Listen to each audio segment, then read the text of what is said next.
Good morning, everybody. Can you hear me? Just give me a nod ahead, someone. All right, thank you. This is Chris Clayton. I'm Ag Policy Editor for DTN, the Progressive Farmer, and I'm Chairman of the Ag Media Summit Steering Committee this year. I want to thank all of you for joining us today for today's webinar with Matt Rush, and I'm looking forward to hearing what Matt has to tell us. And I also just briefly want to thank all of our sponsors for today's webinar and let them know that we greatly appreciate their support today. As you can see from our slides, we also want to let members of Ag Communicators Network and Livestock Publications Council know that in the last couple of days, the Ag Media Summit Steering Committee chose what we feel in the best interests of our members and the organizations to go ahead and move this November's conference to a virtual event. We're going to have more information and details in the coming days about registration for the virtual conference. You can see some links there. And we are encouraging any companies or organizations that wish to participate as sponsors to take part in the Info Expo for our virtual conference to please contact us. We'll have more details to share on that very soon as well. On our webinar today, we are using Zoom. And I bet at this point, all of you guys all know how to do this at this point. Please send your questions in the chat box and we'll have a Q&A session after Matt's presentation. So Matt is known as the gooder guy. He says you can do more, be more, and have more than you ever thought possible. You just have to be willing to get over yourself to get there. He grew up at a farm and ranch in eastern New Mexico, and that helps bring some of his common sense farm boy logic to his speaking and training. From the time Matt was in the 8th grade, he knew his life's ambition was to help others, and to help others to become more than they ever thought possible. Since then, his speeches, seminars, coaching have inspired thousands of people, and recently he co-authored a book, Stress Free You, in order to help people and to turn off their stress with the flick of a switch. I really need that. I don't know about anybody else, but if there's something that can turn off my stress at a flick of a switch, sign me up. So Matt is passionate about his values, helping others, and is dedicated to the development of strong, successful future for our current and upcoming generation. And with that, I'm going to turn it over to our speaker, Matt Rush. Thank you. Chris, thank you very much. And you do need that book, and you can get it on Amazon. It's an easy little read. And hey, and as I tell everybody, if I wrote it, you know it's going to be an easy read. I probably should have even included some coloring pages for me. So we do want to be able to help people, and that's a totally another seminar. Maybe we can do another one of these sometime, just talking about how we can help people eliminate stress, because as we say, stress is an emotion, and emotion will trump back every time, as we're even seeing now. So we wanted to be able to deal with that. Today's seminar and today's topic is about how do we communicate with other people. The biggest thing about this session and about this seminar is, one, it's a precursor to what we're going to do this fall at the virtual conference, where we'll go into this in great detail. So this is a little bit of a high level view, a 30,000 foot view, if you will.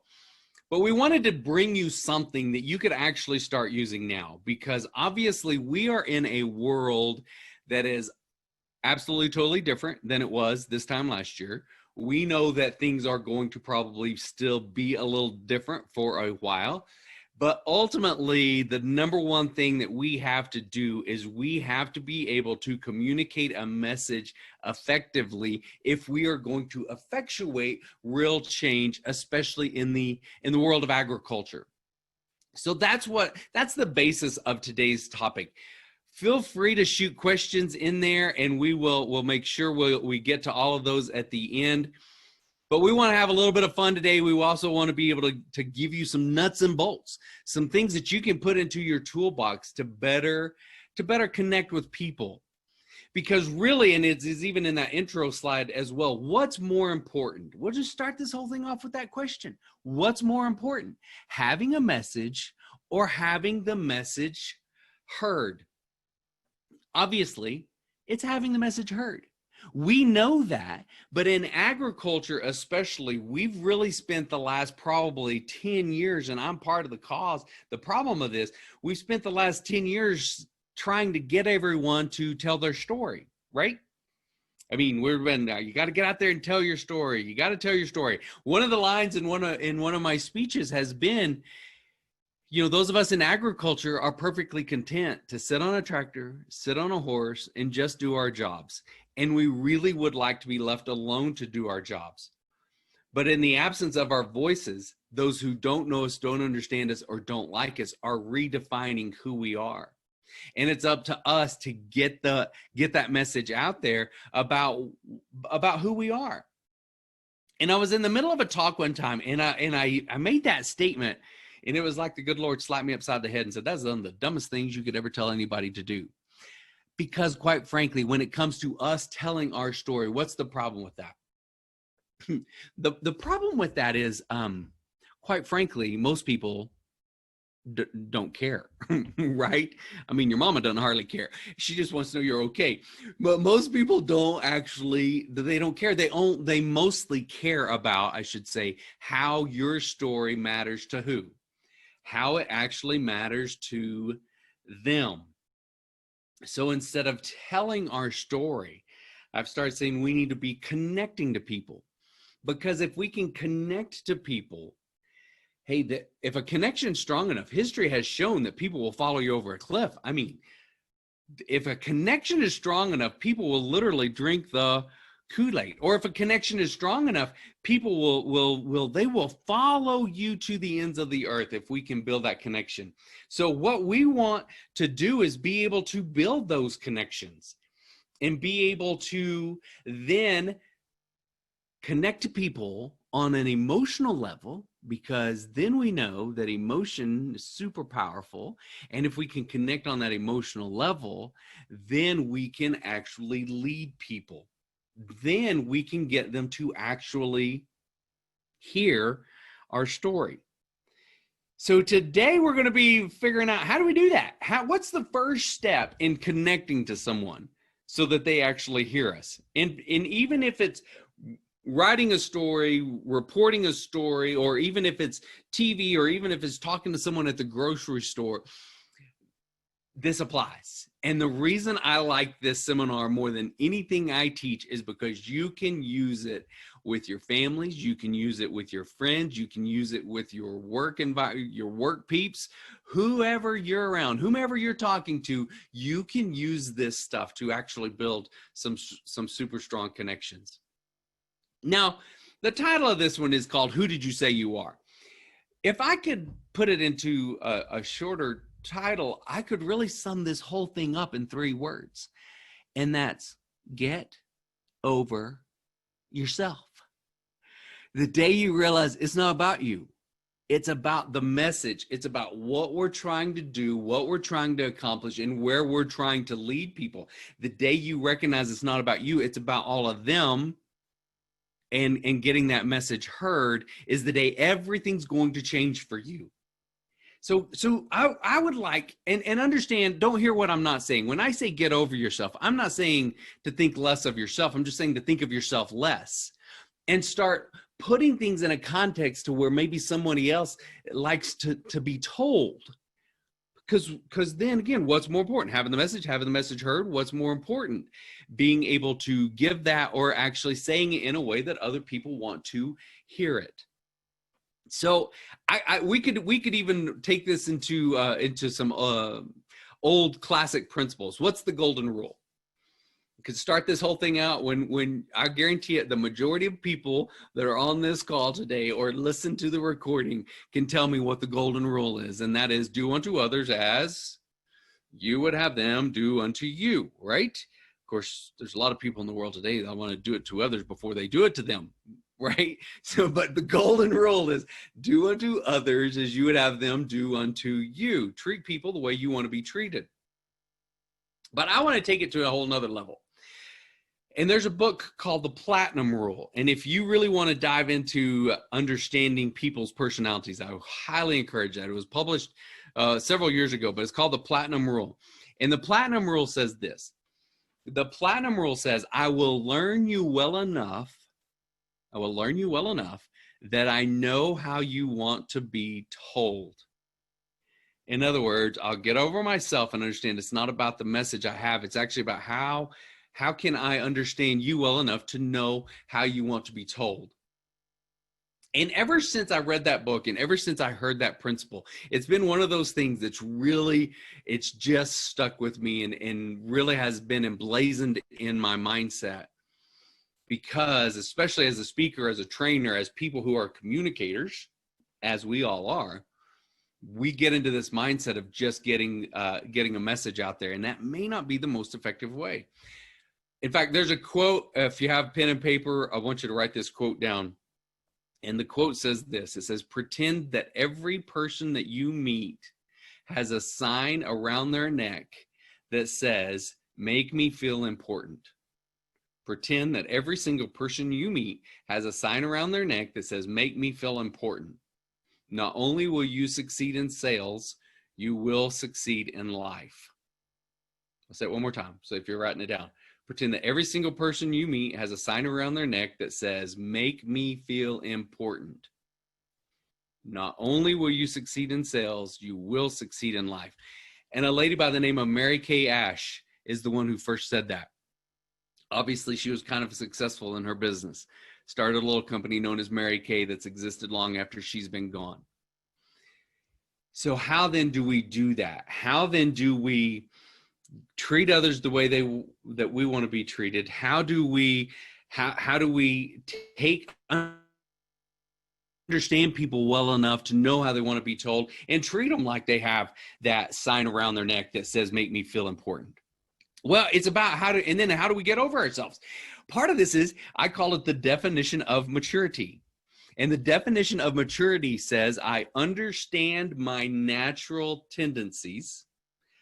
I understand that it can't always happen naturally, and I am willing to accept responsibility for that. Okay? I understand my natural tendencies. I understand that it can't always happen naturally, and I am willing to accept responsibility for that. What does that mean? For me, the whole definition of maturity, understanding my natural tendencies, is this. I understand how I operate.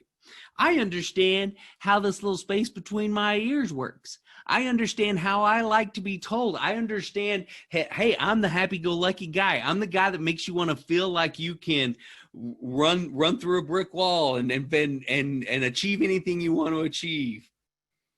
So how do we do that? Or why is it important to understand that it can't always be that way? Because if I treated everyone the way that I am, then there's some people that are just going to be like, this guy's way too much. And there's some people that are going to pull away. And so we got to understand our natural tendencies, and we have to understand that it can't always happen the way we want it to happen. If we've learned anything in these past 3, 4, 5 months, whatever it's been, it feels like 50 years. If we've learned anything in these past few months, it's that things aren't happening naturally. Things are not happening the way that we are accustomed to them happening. Okay, so we have to make adjustments. So now we're going to challenge you within the confines of this seminar today to look at things even a little differently on a personal level. So I'm going to start this off by asking a couple of questions. Now, well, the first one is, how many of you can hit the little like button or the clap or whatever button on here. How many of you have ever taken a personality test before? Yeah, we all have.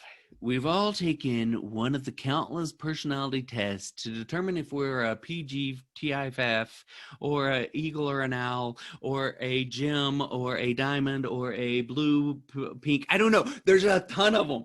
The one that I like and am basing this seminar off of is the DISC model. So if you haven't ever taken the DISC, I'd really encourage you to take the DISC personality test. And when we do the live event, we'll actually take the test. We'll go into some details of it. The reason that I like to use this one is it's like the one that all the others are based upon. So we've all, we've done the Myers-Briggs and we've done all of them, but this one is like the one where it all started. And so I I'm a simple guy. I want to keep things simple. And this one is just that. And it's something that I can help you figure out real quickly how you can identify somebody else's personality in one of those 4 quadrants. Okay. And here's how we can do it. So let's start with yourself first. So John, throw up the little poll, would you please? So this is the only slide we're going to have today. So the only slide we're going to have is I would like for you to take this poll. And I would like for you to answer these questions. Would you consider yourself to be an outgoing person who's very focused on getting things done, the task? Are you a very outgoing person that's focused more on people? Would you consider yourself to be more reserved, but also focused on people? And then the 4th one is, are you reserved, but focused on getting things done? So now I would like for you to take this quiz, I'm going to do it myself. You can probably guess which one I am. So answer those, put yourself in one of those 4 scenarios. All right. Yeah, keep voting, people. We're here till every one of you votes. Just kidding. Now, come on, punch it in. Would you consider yourself outgoing, focused on getting things done, outgoing, but focused on people? Would you consider yourself reserved and focused on people? Or would you consider yourself reserved and focused on getting things done? Okay, so there you go. So 36% of the people who answered the survey are outgoing and focused on getting things done. 23% are focused on people and are still outgoing. 19% of you are reserved and also focused on people. And then 21% are reserved but focused on getting things done. So out of this group here, I would say that that's a pretty fair, that's a pretty equal breakdown for the 4 different personality types. All right.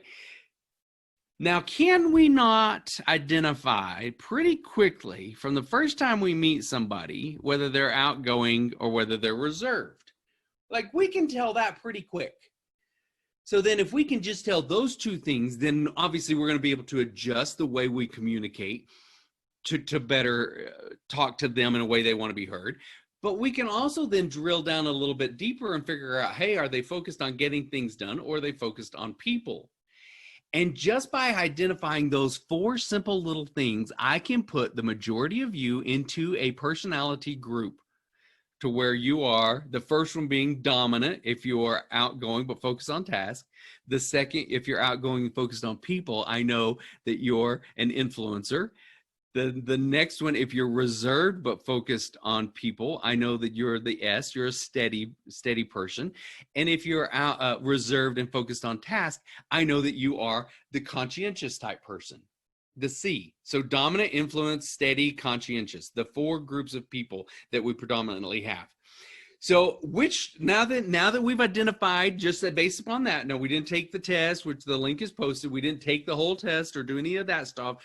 So these aren't absolutes, but bottom line, it kind of gets us to who we are. So now I would like to go through each one of these 4 groups, the dominance, influence, steady, and the conscientious people, and let's give a little bit of a background on, or a little bit of a description on how you are in each one of those. And for the rest of you, if I'm talking about one of the other groups, pay attention, because this is how that group of people predominantly acts. And we're going to have a little bit of fun with this. So now, for all of you that answered the number 1, outgoing and task, the dominant group of people here. The dominant style is the people that like to tell you what's going on. They're the ones that like to give you the orders and say things. These are the people that, for the love of humanity, they just want you to tell them what you've got to say and then leave them alone. Get to the point, leave them alone. I say this group of people, they're the group of people that just don't waste their time. Their time is too valuable to them, so don't waste their time. This is the group of people that they will say I versus we. Even if they're talking about a group project, they'll still talk about I, even though there may be a whole team of people on there. A D personality to an I personality, which I'm all I, if that shocks anyone. A D personality to an I can make 4 decisions before my group of people ever even knew there was a problem. These are the people that can just get things done and get things done efficiently, quickly, and then want to move on. If you want to drill down into one of those other personality types, these are the gold is the color, or the lion. And they typically make up, which is a higher percentage on the webinar today, but typically this group of people makes up about 18% of the population. So about 1 out of 5, about 20% of the people that you meet are going to be a dominant personality type. Okay, so now, yeah, so I want to know let's focus on a little, go through a few strengths and weaknesses if this is your personality type. Okay, so for you dominant people, these are some of your strengths, and I think you'll agree. Some of your strengths are you're the leaders, you're focused, you're determined, you're decisive, you're ambitious, you're competitive. You're the group of people that focus on the bottom line and just getting things done. A lot of times these are the people who are athletic, they love a challenge, they excel during a crisis. And this group of people, oh yeah, you're the ones. You exude confidence. It is your mantra. It is who you are, and it oozes from your pores, right? Now, guess what? You people, you may have a few weaknesses as well. Some of the weaknesses of the dominant personality types: you can be a little opinionated. Occasionally, you can even be overconfident. You have little need for friends. You're the type of people that you can't relax. You're workaholics. You have a fear of losing control, and you may be perceived as just a little arrogant here. For example, Chris just posted, I'm kind of a big deal, you know? So yeah, you may come across that way. These are the group of people that have the power voice, the direct eye contact, the firm handshake, and they're always seem to be very composed. I always have to start with this group of people and go through their personality traits first, because quite frankly, they don't care about the rest of you. Just kidding. Well, okay, maybe not. So that's the dominant group of people. However, if you needed a decision made, who would you go to? This is the group of people that are the person that could help you make a decision quickly. So how's that for my dominant personality groups? Is that pretty good? Let's all right. If you have any questions, feel free to start putting those up there. So now let's go to the second group of people, which is the influencers. This is my group of people. We're the group of people that we love people, and we love to be the life of the party. Our strengths are we smile a lot. We talk a lot, especially with our hands, as you can tell, even though this is a Zoom webinar. If you tied these things down, this wouldn't work. We're the feel-good people. We love people. We're creative. We're expressive. We have a great sense of humor. We're motivators. We make friends easily. Perfect strangers feel like they've known us their entire lives. We thrive on activity. Please do not stagnate us or put us in a corner, because we will shut down. We have a natural sales ability as an I personality type. Are we good salespeople? No, not typically, because that would require us going to work. We're great storytellers. We like to experiment. We like to begin, and we like to develop things. Our group of people, you eyes out there, we too have some weaknesses. Our weaknesses are we're motivated by emotion. Like if the room is sad, we'll be sad with you. If the room is happy, we'll be the life of the happiness. We don't dislike schedules. We loathe them. We can't say no to anything. We'll say yes all day long and get ourselves in huge pickles. We make excuses. We get bored easily. We lose track of time. We may lack a little bit of focus. We tend to exaggerate things a little bit occasionally. And then we also take on the environment around us. and become whatever it is that wherever we're at. If you're an I personality, those are your strengths and weaknesses. I say this is the orange. If you take them the colors personality, our animal personality for kids this is the otter. We like to play. Hey, let's be honest. And we like to persuade people. This group of people makes up about 1 in 4, about 28% is the official number. 28% of the country or the people that you meet would fall into this category. I say we're the men who wear Christmas ties and the women who wear pumpkin earrings. I mean, we're high energy, we're animated. If your lowest number was an I, or if you are a C personality, I should say, we drive you people crazy because, quite frankly, we talk way too much. Yeah, I get it. And I say this group of people, if it's a checkbook, you can forget it. We've either got money or we don't. The bank calls us when we're out. It's an amazing little service that we have. So those are my I people. Okay. So we got the dominants, we got the influencers. Now let's talk about this little group of people called the steadiness. So if you were that outgoing but focused on people, thanks, Natalie. If you're outgoing and if you're reserved but focused on people, the steady group of people, I say this group of people they're just the ones that are just always calm. They're always balanced. They're always steady paced. They're reliable. They're great listeners. They're kind and consistent. They're great administrators. I say this group of people are like ducks on water. Everything looks calm on the surface, but what's going on underneath? Yeah, they're going 9,000 miles an hour underneath, but nobody knows. They're stabilizers. This group of people have fuses that are a mile long, but once it blows, oh, good night, get out of the way, because once these people lose their temper, it's an ugly sight. But after they explode, they'll come back and apologize for what just happened. This group of people have some weaknesses as well. They're stubborn. They tend to procrastinate a little bit. My mom always said I wouldn't amount to anything because I procrastinate, and I told her, just wait and see. This group of people is also unenthusiastic. They're hard to get moving. They're resistant to change. They can be actually really stubborn, but in such a nice way. But they're also easily taken advantage of. So those are some of the weaknesses. This group of people in the colors test, they're the blue people, blue colors. The kids version, there's the golden retrievers. They just want everybody to be happy.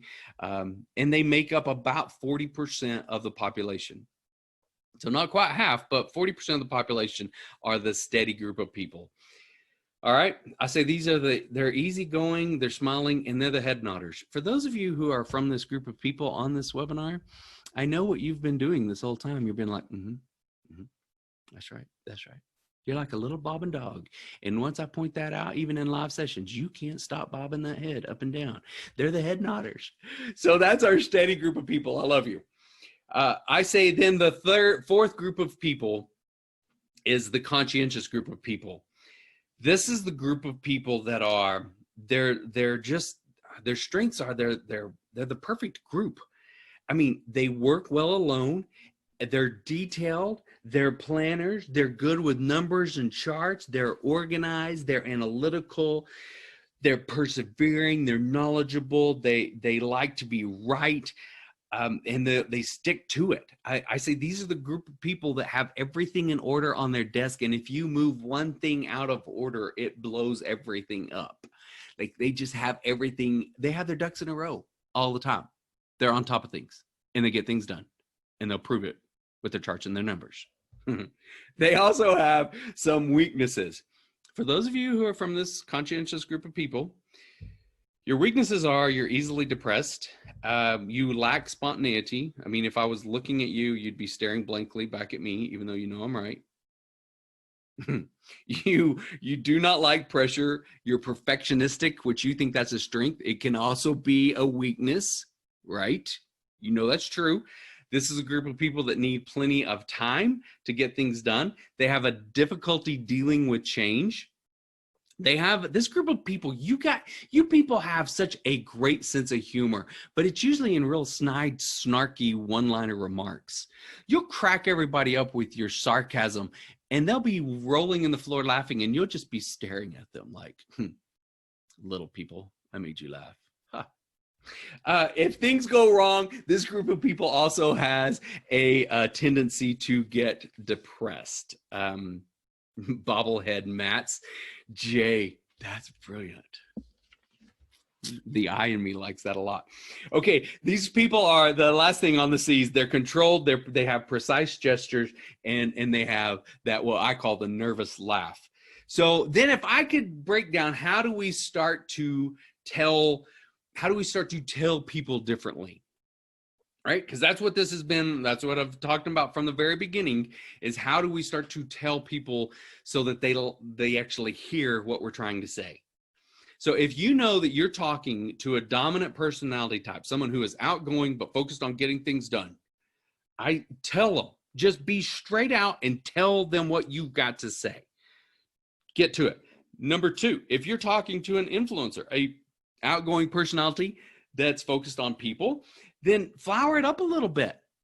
Yeah, we enjoy the details. We enjoy the fun part of it, okay? Make it amusing, whatever you need to do, flower it up. If you're talking to a steady person who is reserved but focused on people, then I say give them plenty of time. Tell them in time so that they have time to process what you've just said. And then lastly, if you're talking to a conscientious person, someone who is reserved and focused on getting things done, put it in writing. Yeah, put it in writing. So tell them, flower it up, tell them in time, and then put it in writing. So those are just 4 basic ways that we can start to change how we communicate with people in order to connect better with people, to get our message actually heard. Here's the thing. There are no good, bad, or other personality types. It's just how you are. We were all born with a personality type. Our environment that we operate in either enhances it or squelches it. Okay? And managers, or maybe I should even say leaders, are found in all 4 quadrants as well.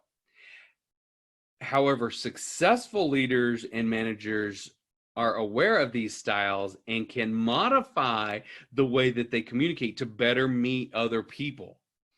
That's the gift of it. And every time when we do this live when we do this live seminar and we get really into some of the details, which we will this fall, one of the things I always get asked is, well, isn't it manipulative to change the way you have to try to do this? Wouldn't that be considered manipulation? And my answer is always the same. Yes, absolutely it is. Is that a bad thing? It's what is our intent. If our intent is to get a message across and get over ourselves in order to connect to somebody, what's our intent? Then that makes it all different. And I say you've got to be able to change that up so that you can communicate with someone. And you'll start to be able to see these people even as for the rest of this week, even just the rest of today.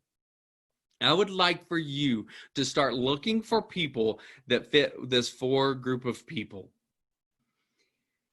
Okay, and start just trying to identify. Look around if you're in an office or if you have a team of people that you're working with, even virtually, think about how they are.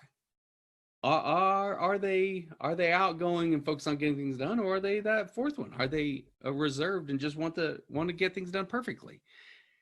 And then how can we start to use that to better deliver this message? So think about those people over even just the rest of today.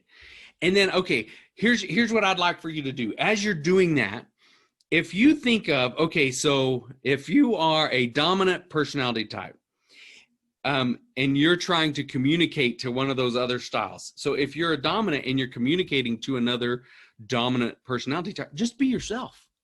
That's it. But if you're dominant and you're communicating to an influencer, I hate to tell you this news, but you better be prepared to socialize for a little bit. Yep. Don't worry. We just want to be your friend. We just want to have a little conversation before we get to the work. Okay. If you're dominant and you're communicating to an S personality type, slow down, share information, and don't be too pushy. Okay. And then if you're dominant and you're talking to the conscientious people, provide proofs and facts. And that's it. get to it, put it in writing, provide proofs and facts, and move on. Fair enough? Okay, so if you're an influencer, Michelle, you said you feel like you're a little bit of all four. We'll talk about that as soon as I'm done with this. Thank you very much for bringing that up. So if you're an influencer, if you're communicating to someone for the rest of the day that you've identified as a dominant personality type, be businesslike. Don't initiate small talk. They don't really care. So just get to it and then get out of the way. That's going to be hard for you. Get over it. Get over yourself, right? If you're talking to an I personality type and you are an I personality type, remember to ask for what you need. Don't forget to actually address the business that needs to be addressed. If you're an I and you're talking to an S, earn their trust. Not everyone wants to give you a hug. This group of people doesn't instantly want to like you. So just earn their trust. Don't become overly friendly. And then if you're an I and you're talking to SC, stick to the proofs and the facts. They don't want to know all the details about what you did this weekend. Just stick to the proofs and the facts. Okay, fair enough. The S, for you S group of people, if you are an S and you're communicating to a D, this is probably one of the hardest groups of people for you to communicate to. The one piece of advice I could give you is to just show confidence. Be willing and able to discuss what you need to discuss, be confident about it, and get to it, okay? If you're an S and you're communicating to an influencer, provide some social time. Ask the questions about the weekend or whatever our most fun activity is. If you're an S and you're communicating to another S, reassure them that everything's going to be okay. And then if you're an S and you're communicating to a C, use evidence and answer all their questions. Because if you don't answer a question, they're going to think you're not competent and you've missed something. So that's the way to communicate with them. Now, for you C group of people, if you're a C and you're talking to a dominant personality type, concentrate on the what, not the how. You want to impress them by giving them all the details of why you know what you know. But the bottom line is they don't care about all those details. They just want to know what's the point behind it all. So concentrate on the what, not the how. If you're a C and you're talking to an I, just hit the high points. If you start telling us about all the little bitty intricate details, we're going to zone out and we're going to be thinking about the squirrel that just walked behind the screen or whatever it is. If you're a C and you're talking to an S, give them time to digest your information. So provide the information and then give them time to soak it in. And then if you're C talking to another C, remember to take action. Sometimes when you're talking to your own group of people, you get so focused on how you're getting it all done that you forget to actually get it done and get moving on it, okay? So those are 4 ways to communicate to another personality type. Now, Michelle, I believe it was, right? Michelle said something, you feel like you are part of all of those groups.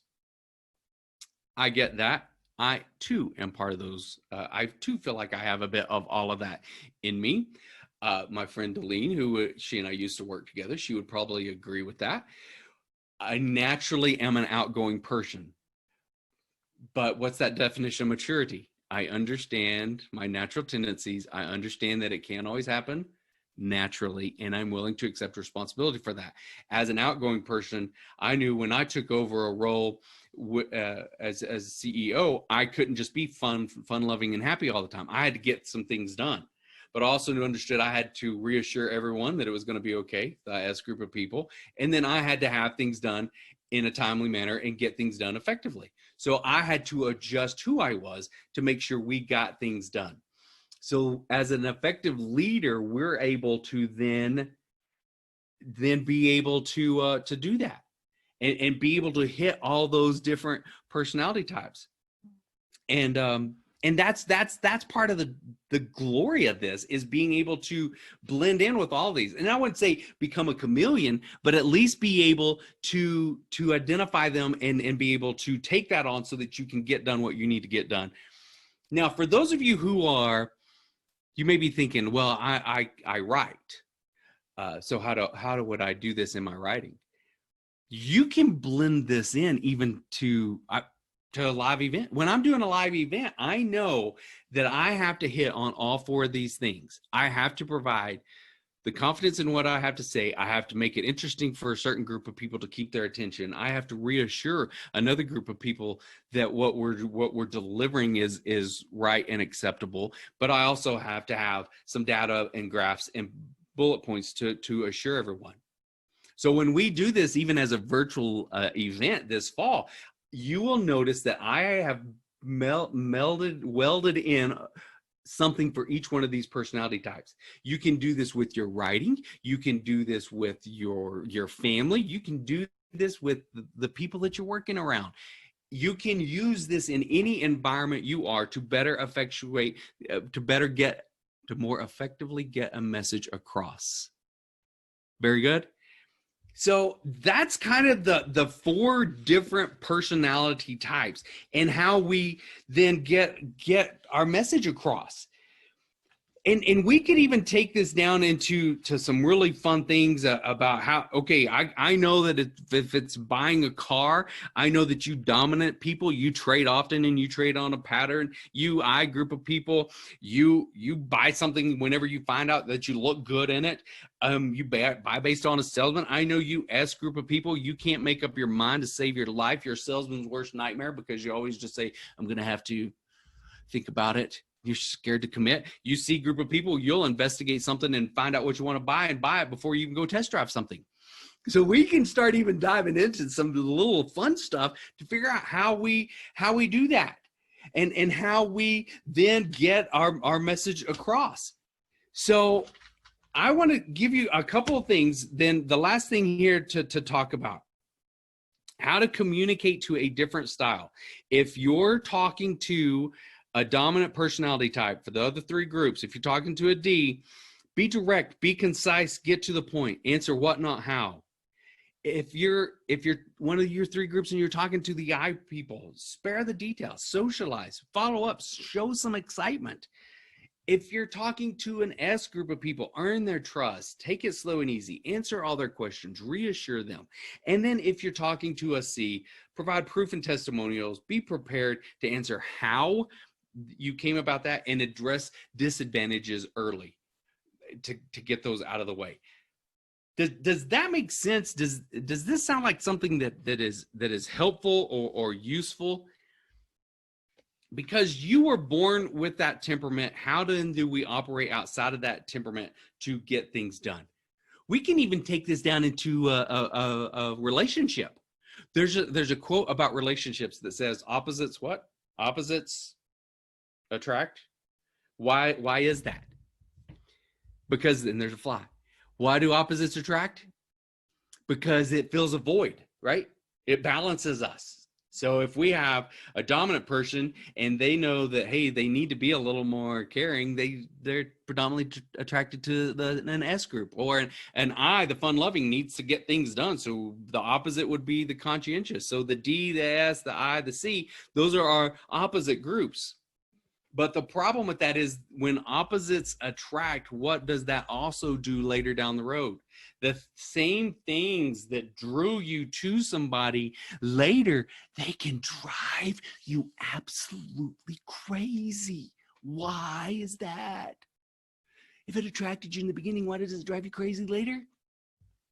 Because it's opposite of the way you naturally are. So then that's when the definition of maturity comes back in. And we understand that it can't always happen naturally. And we're willing to accept responsibility for that. Most marriages, most relationships, most business relationships even would be much more successful if everyone understood that we were all on the same team. So get over yourself and understand it's not about you. It's about our message. It's about how do we get our message heard? And then how do we then connect to somebody on that type of level so that we can actually lead people. Those are the four basic personality types. This was the advertisement for what we're going to talk about this fall. Now, I'd like to know, what questions do you have?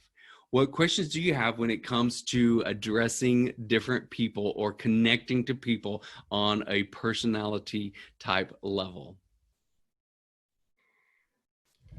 Well, thank you for that, Matt. I really appreciate it myself. Hey, you're welcome. Which one are you, Chris? Well, I really fell in love with the Ron Burgundy style of personality trait. I Fair enough. embraced that early on, and I kind of ride with that. We do have some questions, Matt, and I will go over a couple of these for Okay. you. One, what is your view on assessment tools? Lots of businesses, I guess, give them to employees and use them. Then they shift to another tool. They go from one tool to another. And how do they really help businesses? Okay, so a great question, and I think the last part of that is the optimal question. Do they help businesses? Absolutely. It's just a matter on how do you implement them. And I say we can talk about this kind of stuff all day long, but unless we actually implement it and start to use it, then it's just an aspirin that makes us feel better for a little bit, but then we throw it out the window. And the biggest challenge that I think we face with this is it doesn't matter which one of these you take, you're going to be able to draw something from it that you can use to catch people better or attract people better, connect to people. So you can pull nuggets out of all of them, but how do you implement them? Because then what happens is I say Monday is going to happen at some point in time in your week. And all of this stuff will go right out the window if we haven't figured out how we can consistently implement it. And a lot of times that's why we jump from one thing to another is because we're not seeing it implemented when it's how do we actually start putting this stuff into play? Does that make sense? Yeah. I start with, and I said it from the beginning, I use this one because it's simple. And when we do the live event or when we do the online event, we'll take the actual test. It's 10 questions long. And in 10 questions, I can almost always put people where at least their original personality trait was or is, and go from there. So that's why I like this, is because it's plain and simple, but there are so many more layers that you can dig down into this that they're all great. It's just a matter of how do you actually put it into use in your family, in your work, in your churches, homes, whatever that might be. I've only been dealing with the cognitive aspects of it. Person, woman, man, camera, TV. I think I've got that part of the test down. We'll talk a little bit this fall about the difference between men's brains and women's brains, because that even takes it to another level. But we can adjust how we communicate to even fit some generalities, obviously, with all of this. These are all generalities. How do you identify it? And then how can you at least start to try to connect to people better?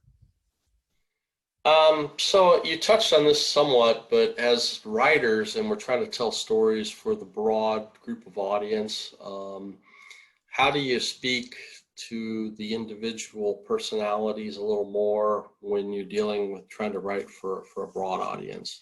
So I would say really and again, as I said, these aren't absolutes, but as much as you can, think about how somebody else is best going to receive it so that you can start to at least maybe blend in a few things that hit each personality type. For example, when we built we're taking all of my leadership training content into an online platform, because obviously that's where we're at. And we want to be able, whether this changes, our current environment changes or not, I don't care. I know if I can get it into an online platform, I can reach more people than just expecting people to come hear me. So even in our online marketing, like the verbiage we wrote out for all of our stuff, I've been very straightforward with some of it and listed some details about what they're going to get out of it. I've given some quotes that are going to hit more personality types that are going to be like, oh, that makes sense to me. And I've reassured people like, hey, if you do this, this is what's going to happen. If you don't like it, we're going to give you money back. Like you can actually blend it into where you put something that's going to hit every personality. I know that if I'm writing something and I put some type of humor thing in, not everyone's going to find it funny, but those people if you've put something in there for them specifically, they'll at least find some nugget that they could possibly take away from that and be able to use. And Sheridan, that's a phenomenal question. You said you're a C that thrives on deadlines. And how do you get people who don't thrive on deadlines to respect the part of your personality when you're managing a project? Okay, so yes, and like I say, when we have to get over ourselves, but okay, you're managing this. So now it falls on your shoulders to make sure it gets done. So then how do you do that? I say it's almost just like a kid with their homework. If you're doing that and you're managing a project and you expect something from a D, tell them when it's expected, tell them what's going to happen if they don't get it done. And if you can try to make it their idea, they're going to do it quicker than you could have ever hoped they were. If it's their idea, make sure they have clear results of what you expect. And if it's an you're going to have to follow up with this group of people, make sure that they're on track. Break the ultimate deadline down into smaller deadlines so you can keep them on track. If you're talking to an S group of people, that you're going to have to reassure them that what they're working on actually goes to a bigger cause, or the why behind it all. Now just tell them, this is your deadline, this is when I need it done. Now tell them why you need it done. Try to connect with them on that more personal level. And then if you're a C and you're working with another C, like, this is the ultimate deadline, this is when you got to get it done, and make sure that they're that they understand it clearly. Put it all in writing so that they can refer back to it and see what they expect. So Sheridan, does that help a little bit? Okay, perfect. Because those are just some little simple ways that you can actually hit all the people that you're working with on your team. You can do it in really simple, easy steps. Okay, Chris, is there any other questions?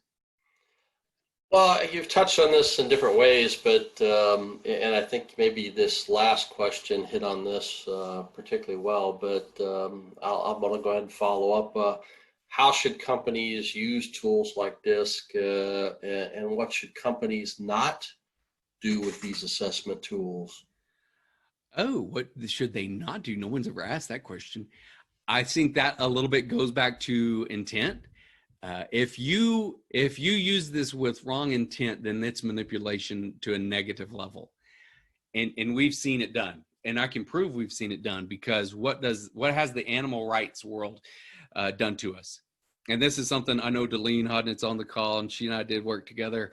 And this is one thing we talked about when we worked together, was the animal rights world could put up a picture of a hurt, abandoned, and abused puppy dog, and those of us in agriculture list all the facts down about how we're doing things right. Okay, well, who's going to win? Puppy dog is going to beat facts every time. Emotion's going to trump facts every time.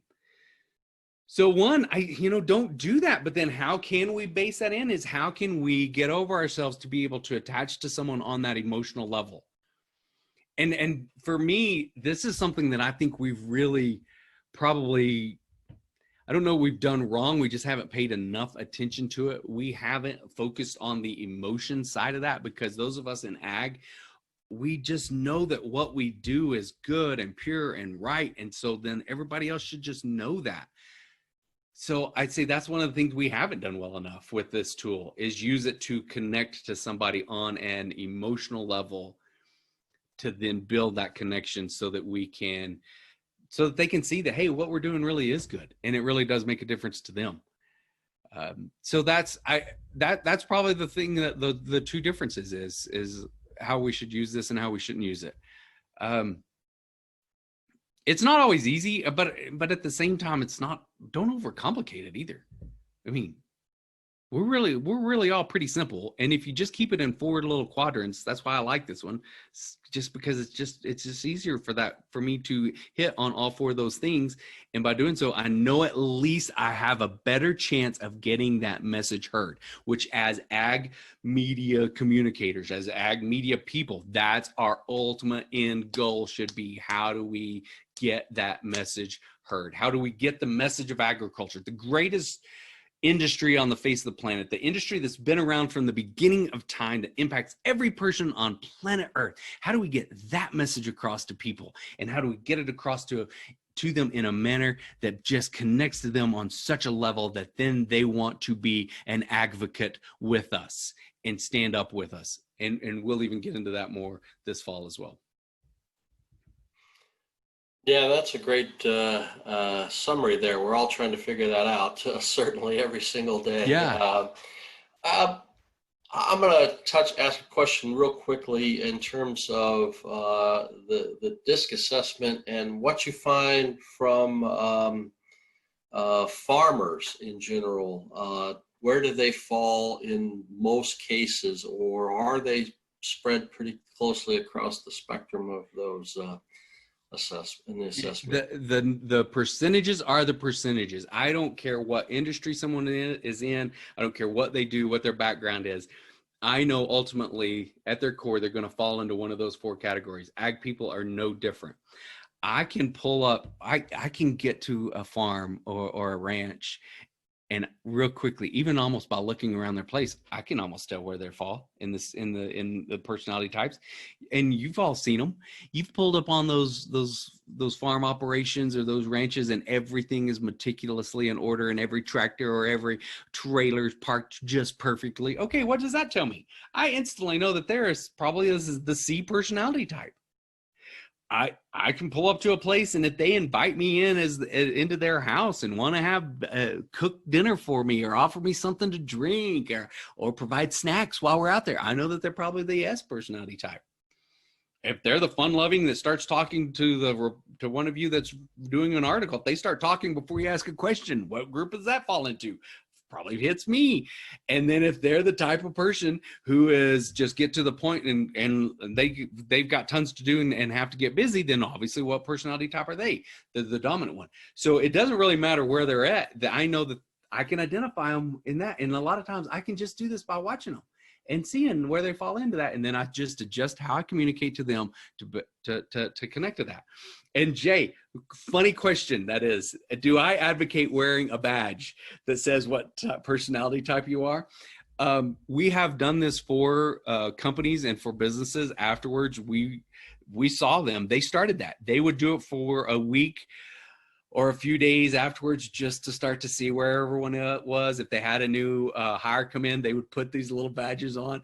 Like they took it to that level. So, oh, Delene, thanks for writing that. There are a lot of organizations and board members that need to hear. Oh, thanks.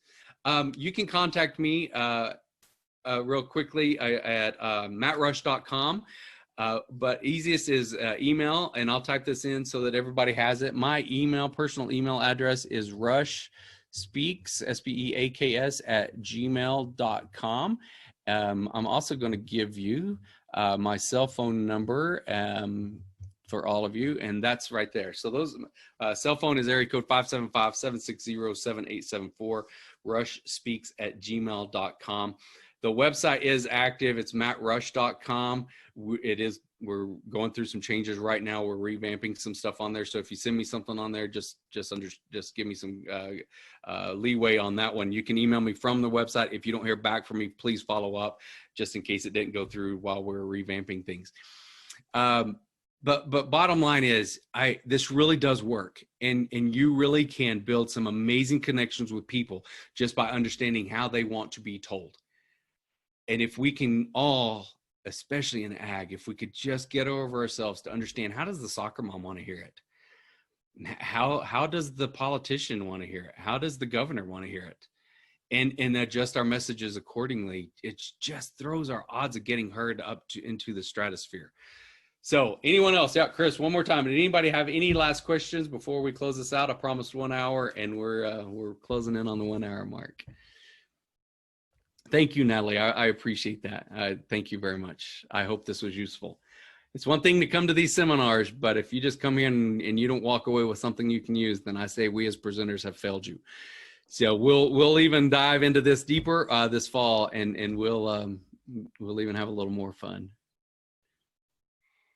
Well, I really appreciate Matt, and thank you for all of the questions that everybody had today and all of the people who took the time to join us. One more time, I'm just going to mention, if you didn't see our earlier slides, the Ag Media Summit in November is becoming a virtual event, and we encourage you to look for more information in the coming days on that for both participants and sponsor companies. And we want to thank the sponsors that offered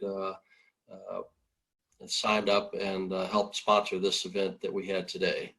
But I appreciate everybody coming on today, and thank you one last time for participating, and thank Matt especially for his words and discussion today.